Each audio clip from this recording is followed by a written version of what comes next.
this is a part of the show that we want to talk about ongoing struggles, but also where workers are winning and gains are being made, and that's really important. So I'm delighted to give a warm comrades welcome to Steve Turner, the AGS at Unite, to talk through what's become infamous now, the battle for Barnoldswick at Rolls-Royce. Talk about this dispute. It's important, I think, for the organised labour movement at the beginning of the year to start with such an important victory. So welcome, Steve. Thank you very much for giving up your time, and it's fantastic to have you on our first show. It's really appreciated. So I've got a few questions, Steve, just for people that maybe haven't seen it. I'm not sure there'll be many people that haven't, but for those who haven't, so could you explain what the dispute was about at Barnoldswick and what the strike action was about? That would be a great place to start. Thank you, Steve. Yeah, look, of course I will. Thanks very much for that, Henry. Can I congratulate you, by the way, for setting up Strike Map UK? What a fantastic initiative, and how good it is to be on the first one of what will be many, I think, of fantastic evenings of people expressing not just some information about their disputes and asking for solidarity, but people tuning in and finding practical ways of offering that solidarity. I think I just came in at the end of that presentation, you know, from Molly and Bella and Naomi, and what a fantastic, inspiring group of people. And that takes me straight into Barnoldswick, because Barnoldswick has been an inspiring moment, I think, not just for the town of Barnoldswick and the Rolls-Royce facility in Barnoldswick, but the entire community that came out to support a group of workers that were fighting not just for their livelihoods and the future of their plant, which has been a mainstay of their community for the previous 80 years. It's the home of the Lancaster bomber. It helped us defeat fascism during the Second World War. It's where the first jet engines were designed. It's got an incredibly proud legacy of engineering excellence and manufacturing. And it's, you know, been a home for the next generation of young people to find decent, skilled, well-paid, unionised jobs through proper apprenticeships for generations. And so when their plant was put under threat of closure, and we shouldn't underestimate this, this was not about COVID. It was not related to COVID at all. This was a deliberate, callous decision of Rolls-Royce, which is a UK-based company, of course, but is now a global business, to take work away from that plant and relocate it in Singapore.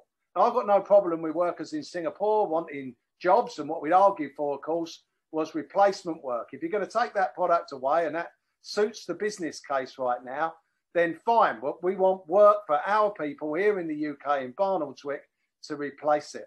And that's really what went to the heart of this dispute. It was about a long-term, secure future for that site, for the town of Barnoldswick, at which this plant is at its centre, but also opportunities, long-term opportunities for the next 10, 20, 30, 40, 50 years for young people as well, the next generations to come who want that decent, secure, well-paid, unionised job.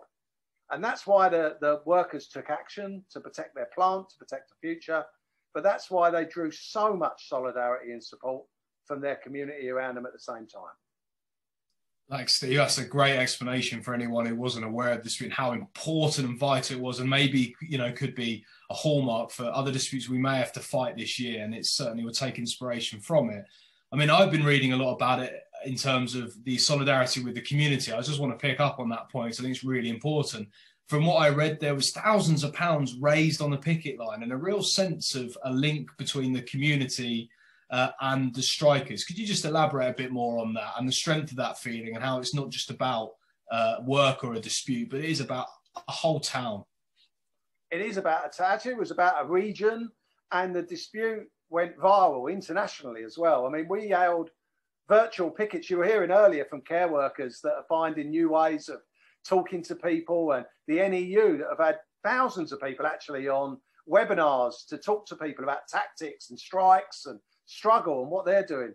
Here we use similar tactics. I mean, what COVID has opened up to us, of course, are, you know, new ways of organising solidarity as well as strikes. And so we went out not just to the local community, but to working class communities across our nations and indeed internationally. We had virtual pickets that were taken through, you know, digital technology onto the side of the plant, so that we could have a solidarity rally in Barnoldswick with people contributing live online from the United States, from Australia, from other parts of Europe, from London, from Glasgow, from anywhere that they wanted to make a contribution and express a message of solidarity to that picket. We couldn't get people there physically with social distancing and COVID, so we brought the picket to them in a virtual way. And we used new digital platforms in order to do that. And we raised thousands and thousands of pounds. And I am so incredibly proud of the fact that all of that money was not utilised actually by the strikers at Barnoldswick. We had a strike fund inside Rolls-Royce that paid full pay to our strikers at Barnoldswick. That's the strike fund we set up years and years ago in the anticipation of disputes across that group and the need not to be starved back to work by Rolls-Royce or any other employer for that matter. And it's something that we'd encourage other groups of workers to do at the same time now, you know. So that money eventually was used to donate to food banks to help the most vulnerable within society. It donated to get people, you know, food parcels to their homes where they were shielding and they were isolated as a consequence of COVID. It helped to support other workers that were in struggle at the same time. So all of that money, solidarity money, was absolutely spent in solidarity with other workers and indeed our communities. So it was just a fantastic expression, a global expression of solidarity for a group of workers that were prepared to stand up and enter into a 9-week dispute. It took 9 weeks to get this company back to the negotiating table and for an agreement that does provide that secure future, that victory really, that inspirational victory that I think we need at this point more than in so many other points in our history, you know. And I'm just incredibly proud of each and every one of them. Fantastic. Yeah, I was going to come on and ask how long the action went on for, because I don't think people realise it was a very long set of action, incredibly brave and fantastic work. And it's great to hear about that linkage to the community. I guess, Steve, for those of us who've not been as close to it as you and other Unite members and conveners and stewards, would you be able to just discuss with us a little bit about what the agreement looks like that workers have accepted and where the dispute is now and what the future looks like for Barnoldswick, Rolls-Royce and those Unite members, maybe in the short term, medium term or long term? I'll let you gaze into the future, but that would be fantastic. Thanks, Steve. Yeah, of course. We secured a long-term future, not just for that site, but I think for green tech and advanced manufacturing in Rolls-Royce and indeed in that northwest region of the economy as well. So it's good for the regional economy. This dispute, as I said earlier, you know, was about the future of this plant. We faced 350 plus redundancies just before Christmas. Of course, Rolls-Royce had indicated that the initial cuts that they made weren't good enough. They were offshoring work to Singapore, our work to Singapore, and making people redundant as a consequence of that. That would have left the plant without any viable future at all. That was the view of the workforce, and that was a view that was shared by us. So the agreement that was ultimately reached provides a 10-year secure guaranteed manufacturing future for that site at Barnoldswick. We secured a 2-year period of no compulsory redundancies at all to enable us to sit around the table with the business and find that new green tech opportunities to manufacture at Barnoldswick that we know that are out there, whether that's synthetic fuels, whether that's new nuclear technologies that are looking at energy generation, or whether that's green tech and the use of turbines and other equipment, engineered equipment, to green and transition our economy more broadly. This is about diversifying what Rolls-Royce does, how it can help us in a wider sense to transition our economy to the green tech economy that we need it to become. If we're going to green and clean our towns and cities, our seas and our skies, then it's the engineers at Barnoldswick and engineering companies like Rolls-Royce that are going to be at the heart of doing that. And we don't want to do that and send it offshore somewhere for somebody else to manufacture it. We want those good, secure, well-paid, unionised manufacturing jobs in the UK here as well. And that's what we secured through this agreement. We got the commitment for new product to come into that site. And importantly, we negotiated an agreement around setting up a brand new centre of excellence for training the next generation of designers, engineers, and other workers at Rolls-Royce and in their supply chain as well. It will be a centre of excellence. This will be a hub for the region, and I believe for our nations as well, to design and engineer the new technologies, those technologies we want to manufacture here and making sure that we've got a skilled workforce in order to do that. So this will be your next generation of apprentices that will be coming through. It will be today's workers being retrained and upskilled to be able to perform the jobs that we need them to perform in the future. And it's a real commitment from Rolls-Royce to making sure that there's a long-lasting, long-term legacy for that plant. So that's a huge victory for that workforce and that community. Yeah, I mean, here at StrikeMac, we obviously offered a huge solidarity, kept the point on the map, and trying to tell people about the strike action. We've got a fantastic strike story from one of your conveners, so please go to our site and you can see and read more about it. But it's proof in the pudding, isn't it, that strike action, the use of collective action, workers organising, can't just win a dispute or defend a dispute. It's reshaping an entire economy there and a local region. So I think it's fantastic to hear about it in more detail like that, Steve. So thank you.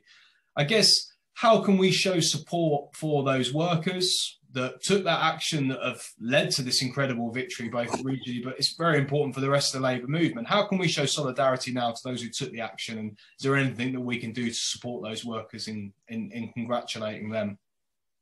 Well, I think what comes out of this dispute and what they would get most from right now is the inspiration that is given to other group of workers. There are workers that are taking strike action. You've heard from a lot of them this evening, you know.